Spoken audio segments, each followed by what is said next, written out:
Welcome to the House of Labor. This is Studio 371, the podcast. Here on Mighty Union Digital Originals, your source for information and insight about our union. We're broadcasted from New York City. Now here's your host, SSCU Local 371 President, Anthony Wells.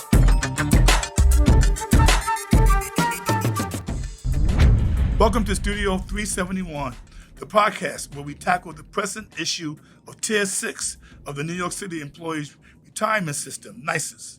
Our theme for today's broadcast is Fix Tier 6 Now, putting money back in your pocket. This theme resonates deeply with the challenges surrounding Tier 6, addressing disparities and potential morale issues and emphasizing the need for solutions that provide tangible benefits for our members. We'll explore logical alternatives and proposals centered around financial empowerment and equitable treatment, seeking timely resolutions that benefit the workforce and enhance the overall effectiveness of the retirement system.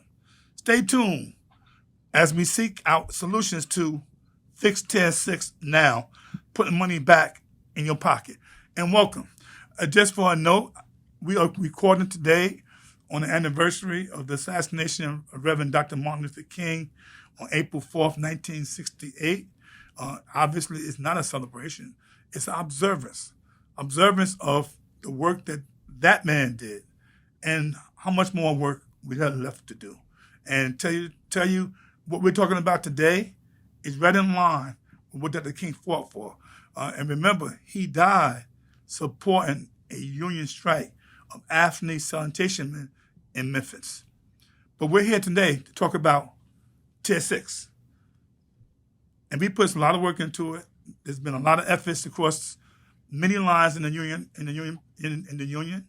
And today we have some special guests with us, and I'm gonna have them in studio introduce themselves first. To my left. My name is Sean. Oh, I'm sorry. And my name is Omar Kushi. He does have a last name. Yes. Yeah, my name is Sean. Thank you. Listen, one thing about our broadcast, we real. We're real straight, no chaser. In our Zoom world, what they want to call it. Counselor, please. I'm Sean Reardon, Legislative Counsel, Local 371. Hello, everyone. My name is Americo Reyes Santiago. I'm the Vice President of Legislative and Political Action at 371. Thank you. Before we go a little further, I've got to give thanks for their involvement in this movement. The Executive Director of DC 37, Henry Garrido, and the President of DC 37 and Local 372, Sean Francois I. We had town hall meetings, and both of these leaders showed the unequivocal support of getting changes done in Tier 6. So, before we go any further, let's give you a little background on what we're focusing on. What is this really about? Sean, give us an update on what's going on with Tier 6 and what are we looking at? Yeah, I mean, listen, we've held many discussions about the problems with Tier 6. I think the main things that we should be focusing on moving forward are what we call the contribution rates, the variable contribution rates that Tier 6 pays, right? So if you're an employee making over $100,000 or more, you're paying 6%, as opposed to previous was Tier 4, right? And they pay about 3%, or they pay 3% into their pension. So we're trying to fix that. Obviously, one of the bigger issues that a lot of members have looked to is what we call the 2% issue. So for the first 20 years of service, the members only receive 1.75% towards their pension when calculating their final average salary, as opposed to Tier 4 members who receive that full 2% after completion of 20 years of service. Then we have another big issue is the contribution rate exceeding 10 years of creditable service time with NYSERS, right? So Tier 4 members only paid the first 10 years of their service, that 3% contribution, as opposed to Tier 6 members who pay it for the lifetime. Another big issue is what we call the overtime ceiling, right? So only about 20%, or I should say $20,000 of anybody's overtime is actually calculated into their wages when determining that final average salary when they're ready to retire. Another big issue. And then listen, we know that now at Tier 6, you work an extra year longer than everybody else. We now have full retirement age at age 63 as opposed to Tier 4 at age 62. So I would tell you that those are the 5 biggest issues we're looking to tackle over this legislative session and the next couple. But those are the 5 biggest, I would tell you, Anthony. Thank you. And Americo, talk to us, because you Sir. now represent 371 in the halls of politics and legislation, both on the state and city level. Where are we in terms of making progress in terms of getting our message across? We did a survey, didn't we? You want to talk about that survey first? Yeah, we did a survey after holding a couple of town halls with members, and folks got on and they actually registered their concerns, what the most important concerns were for them in Tier 6. And it's amazing because the 2% that Sean was just talking about came in first. Some of us were thinking that that variable rate was going to be the top contender, but it actually was that 2%, which is interesting because most people are not even in Tier 6 for more than 10, 12 years, because it's only been around that long. But that came in as the top concern for all members who are on a Tier 6 pension. Second came and I'll tell you right now because I have it right in front of me, the contribution rate came in second, which was to pay forever as 10 years. Most people wanted to end at 10 years because they're paying throughout their entire career. And as Sean again mentioned, Tier 4 ended after 10 years, and that was it. You were already vested. Those were the 2 top contenders in this survey, and we've been taking it to the halls. We've been taking it to the membership up there in Albany, speaking to a lot of these legislators, telling them our position.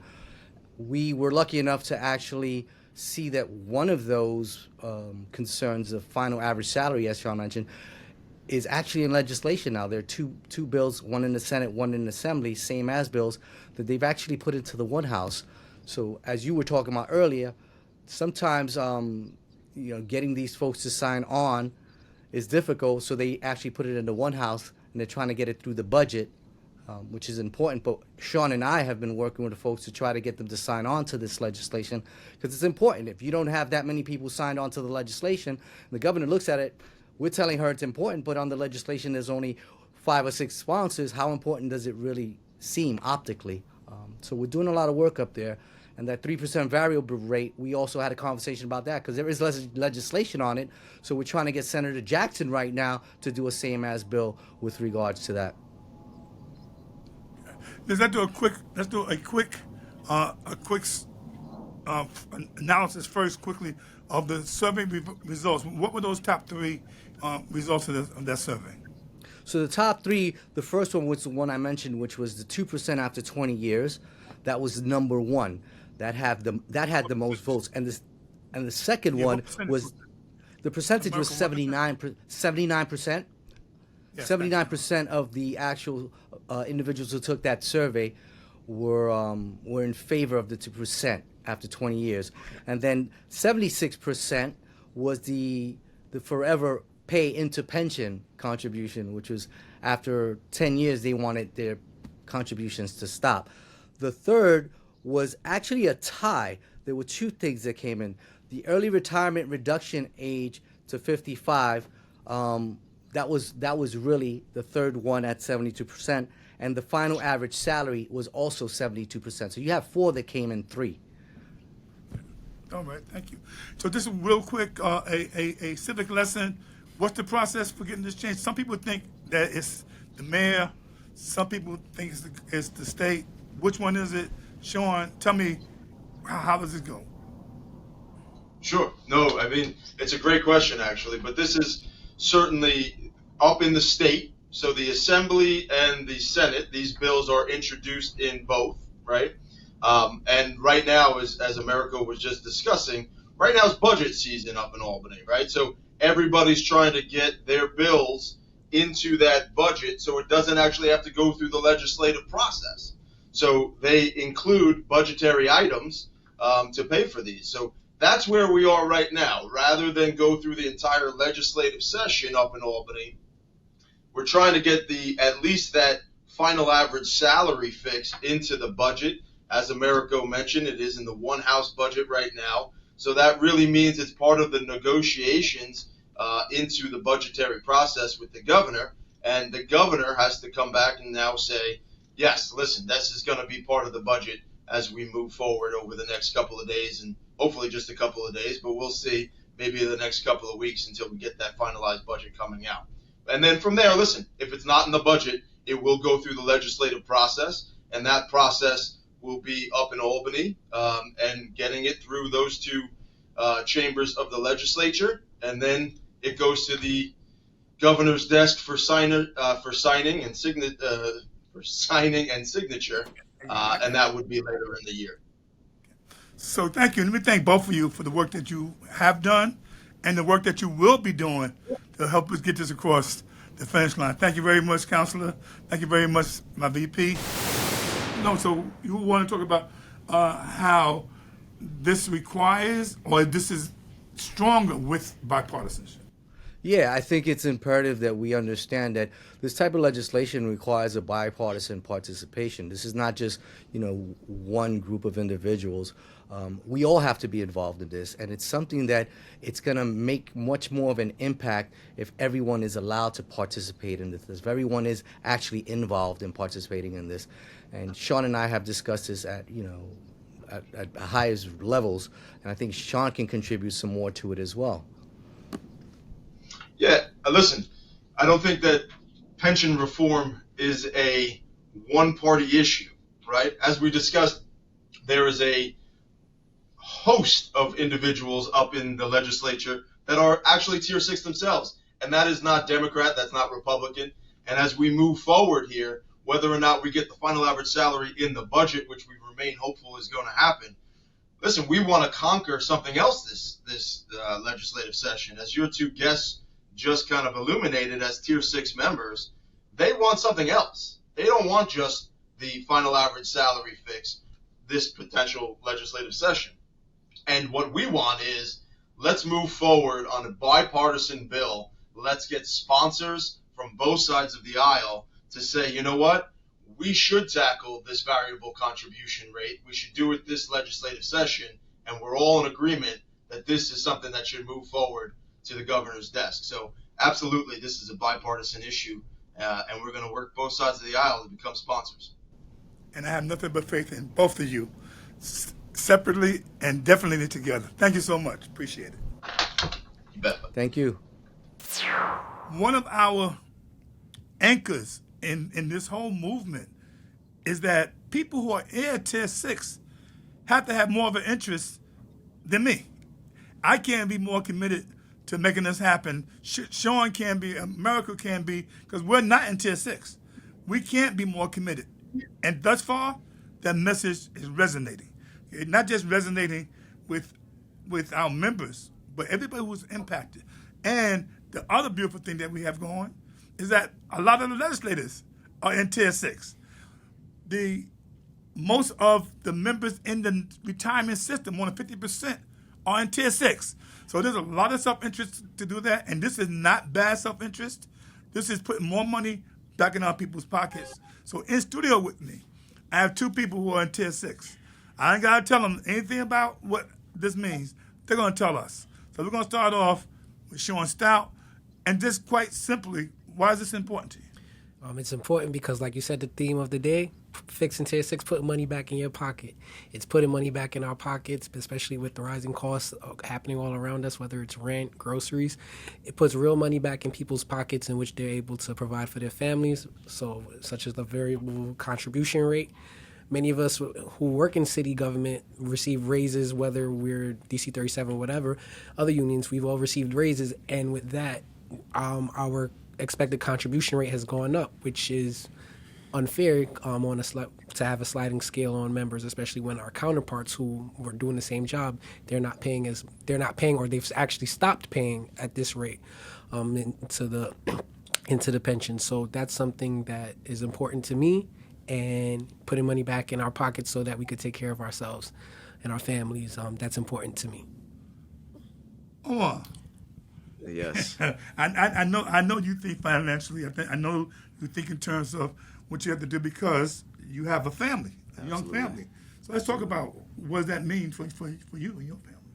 So for me, I mean, Tier 6 has been a cloud over many of the younger workers, or the newer workers, rather. I remember coming into city employment, and the first thing people from Tier 4, such as yourself, would tell me, like, man, you got the rough end of the stick because you ended up in Tier 6. But I didn't quite know what that meant till I started to break down a lot of the little nuances with Tier 6. And boy, do they affect us, especially as we approach retirement, because we're all retirees in training, as you always say, President Wells. I think it's important because, you know, as we get older, we want to retire with a semblance of dignity and have the ability to support ourselves and our families. I have young kids, and by the time I retire, my children will be in college. And I'm sure I will need some form of adequate, financial capabilities to be able to help my children. I don't want to be one of those people that has to work because my retirement isn't significant enough.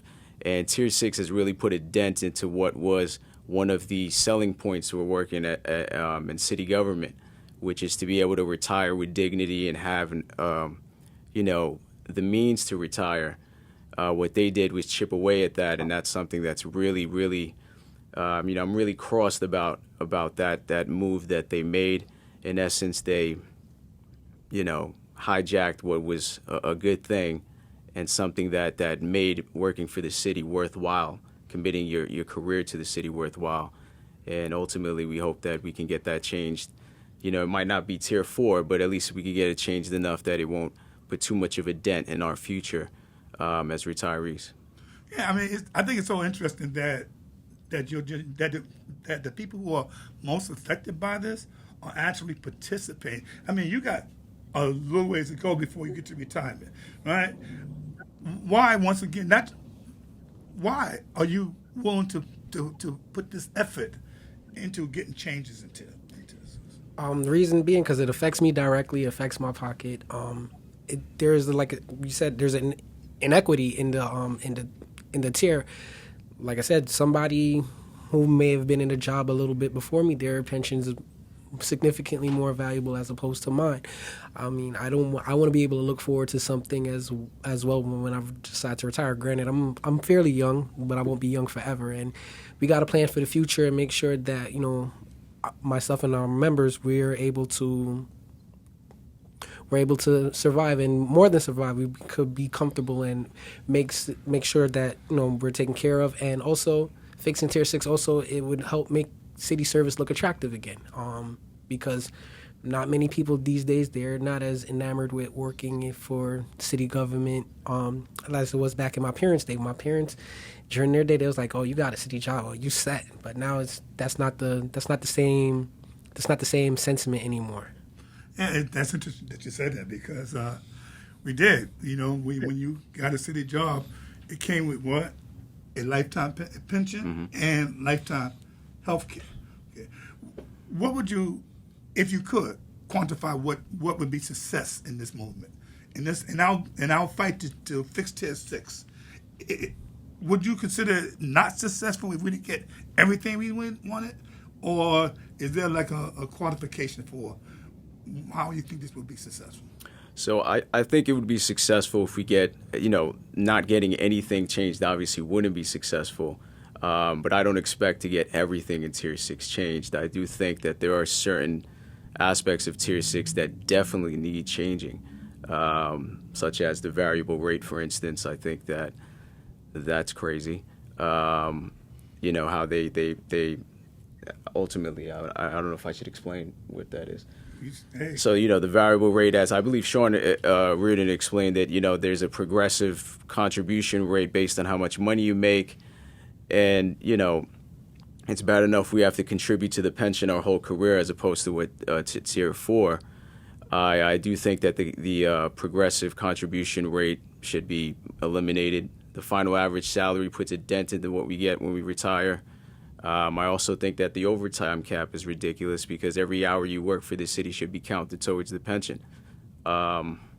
There's a lot of things, but if we can tackle a few things, I'd be more than happy, and I think we'd make significant progress in getting Tier 6 changed.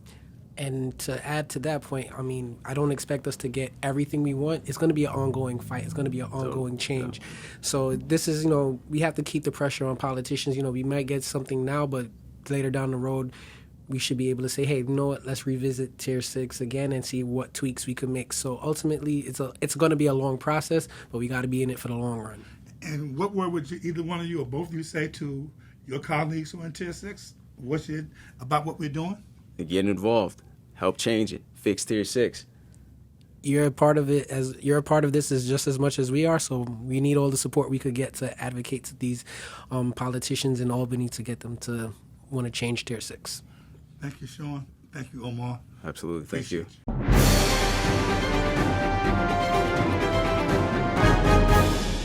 And now we have a labor history moment where we like to bring you important issues that have happened within the labor movement or have had impact. As we talk about today being the day of the assassination of Dr. Martin Luther King, in that whole movement was a critical figure. His name was Bayard Rustin. Bayard Rustin was a pivotal figure in the civil rights movement, renowned for organizing the 1963 March on Washington for Jobs and Freedom and advising Reverend Dr. Martin Luther King Jr. on nonviolent resistant techniques. He was a key organizer of the Congress of Racial Equality, CORE, and played a significant role in establishing the Southern Christian Leadership Conference. Bayard Rustin promoted labor rights through his strategic leadership and advocacy for African American workers' rightful place in the labor movement. As the first executive director of the AFL-CIO's A. Philip Randolph Institute, he worked closely with the labor movement to ensure the integration of African American workers and their representation within the House of Labor. Rustin's efforts extended to forming a coalition of liberal labor religious leaders who supported the passage of civil rights and anti-poverty legislation in the 1960s. His work involved initiatives such as voters' registration drives and programs aimed at strengthening relationships between the African American community and the labor movement, demonstrating his commitment to advancing workers' rights.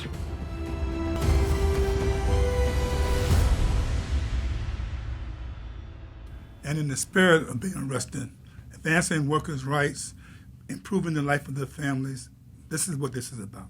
This is a part of the fight to fix Tier 6. I have two guests with me in the studio. To you, my left, please. Roberto Fernandez, Union Organizer, SSU Local 371. Terrell Tate, Legal and Grievance Representative, Local 371. Welcome to both of you. And we're going to get back to this. Why is fixing Tier 6 important? Roberto. Well, why is it important to you? it's important to me because I think, to retain a lot of the new members that we have, they look back, to some of the older members where they had tier 4, where they could retire earlier. They just pay the 3% rate contribution. And yeah, I think it will help out with a lot with the retention. Well, why is fixing Tier 6 important to you? I don't know. No, I'm just kidding. It's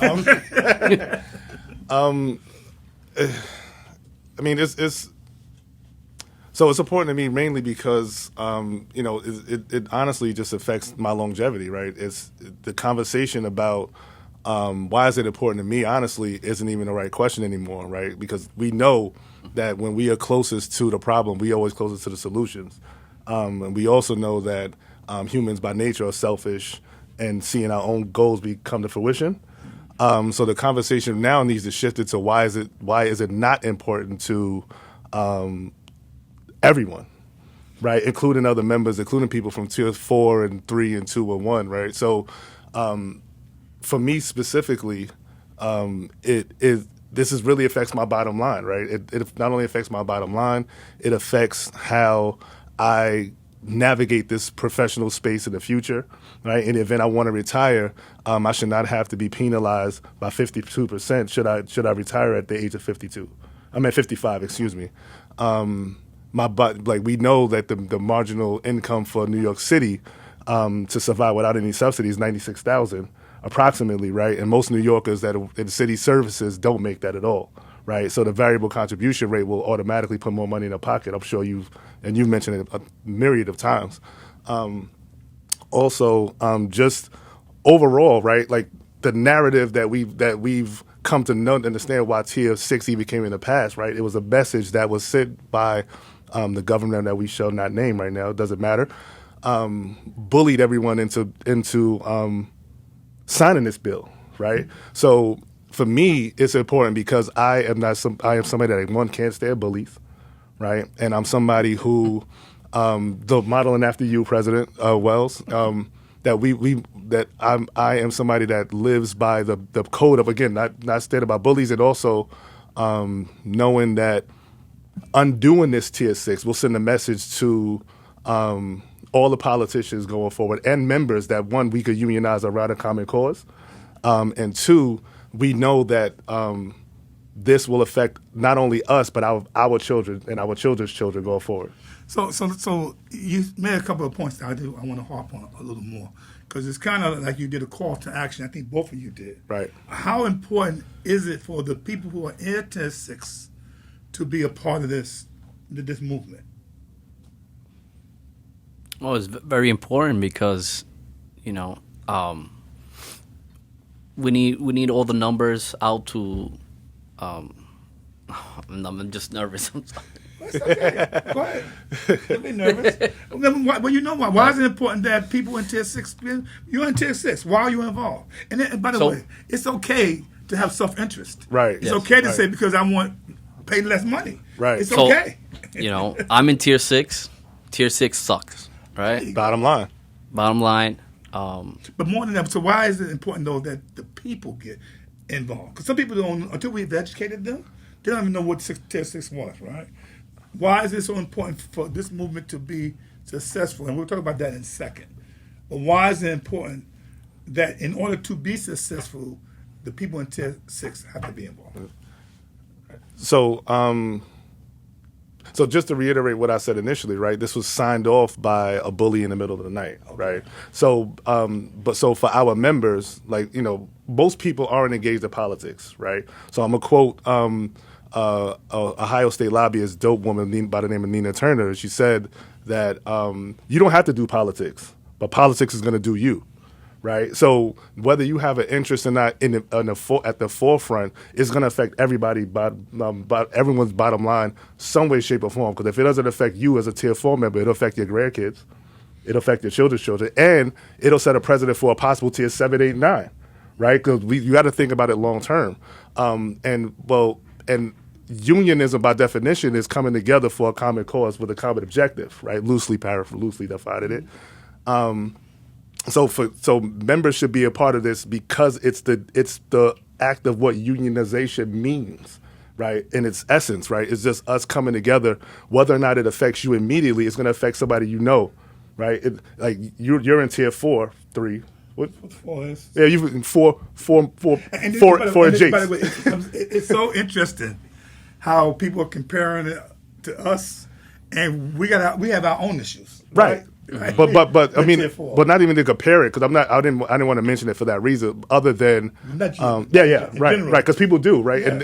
and even with that narrative, right, most people come into this conversation with this idea that I'm in Tier 3, 2, 4, so this doesn't affect me, right, and that's where the problem starts. Because once you start removing yourself from the union, the collectivism, then by essence, you're tearing apart what we mean and what we stand for, right? Mm-hmm. So in the beginning, I actually talked about the involvement. But the thing is, and then you hit it can't be more important to me than on Tier 4. Right. The move this movement, this effort, can't be more important to me than it is to you. It can't be more. And that's why I talk to you about because you're talking to your people right now. Right. Mm-hmm. Why should they care? And I hear you. I'm not into any philosophy. I want to know why I need to go to Albany. Why I need to write a letter. Give me a couple of reasons, and you guys know those reasons. A couple of reasons why this has immediate impact on you. So, this year is election year for a lot of politicians. And, we need to go out there and, talk to our local politicians like we did for Albany Day. And what is Albany Day? What was that? So Albany Day was with DC 37, all the locals. We went up there 6 in, had four full buses, which our local 371 was the major, participants. We went and sat down with state senators, state assemblies persons, right. and we discussed, what are the issues and concerns that we have with Tier 6. And, a lot of the politicians, brand new politicians that are up there, they're also in Tier 6. So it's also in their best interest to bring some change as well. And their staff, man. And a lot of their staff is involved in it too.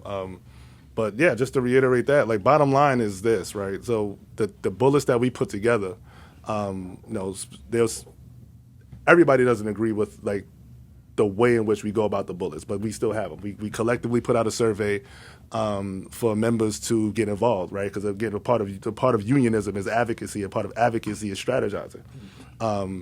And if when anyone asks me, like, why is Tier 6, the undoing of Tier 6 so important, like, for the most part, bottom line is, like, it puts more money in your pocket, like dealing with the variable contribution rate first and foremost.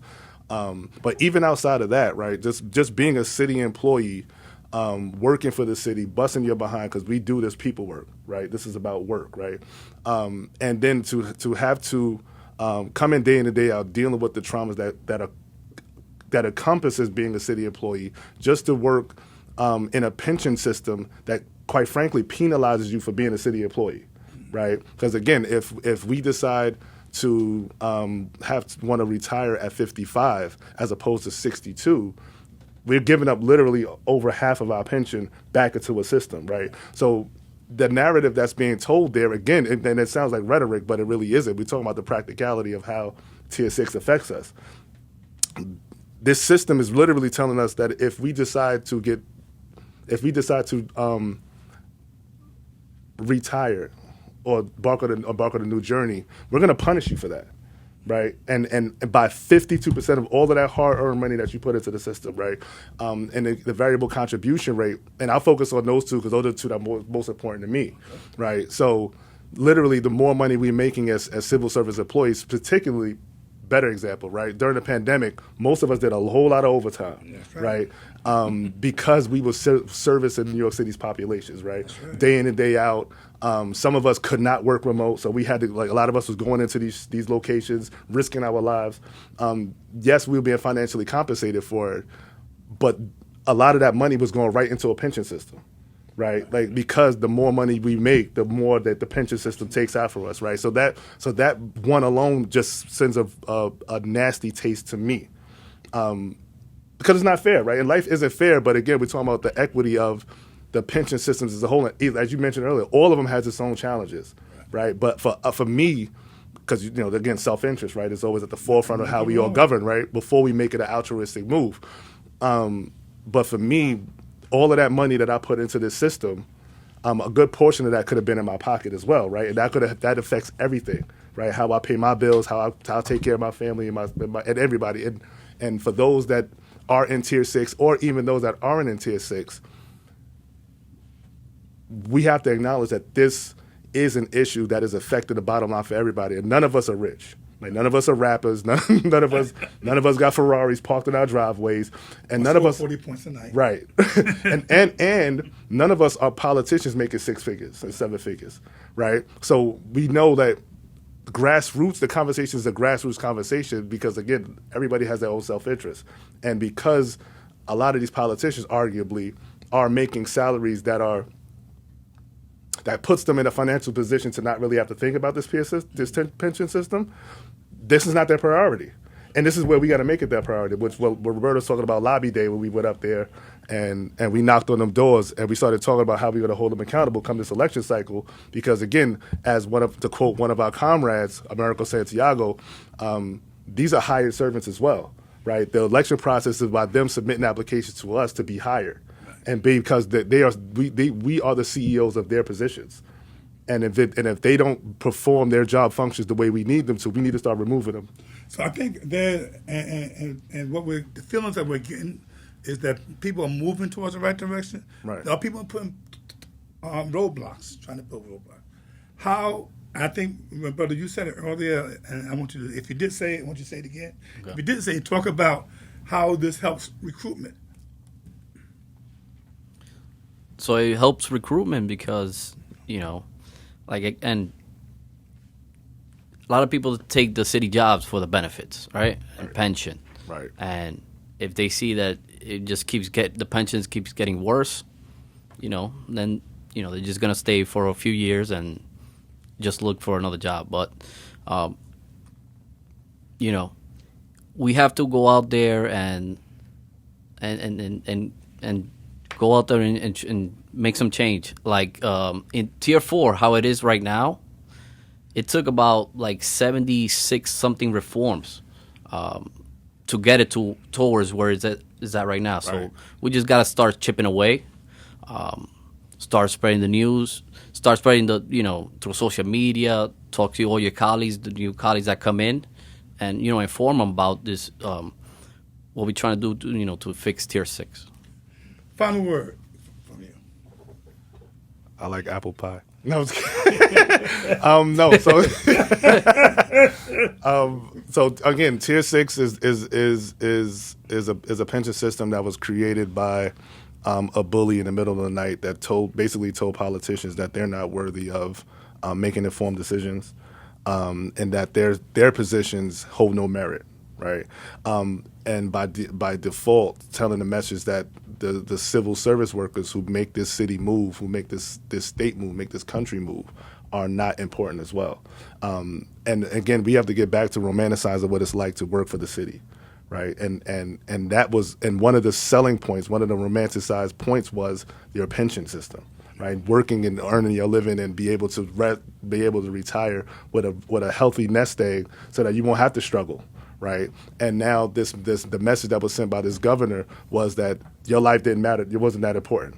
So this is where we are right now, undoing the damage and bullying that was done by a previous mayor.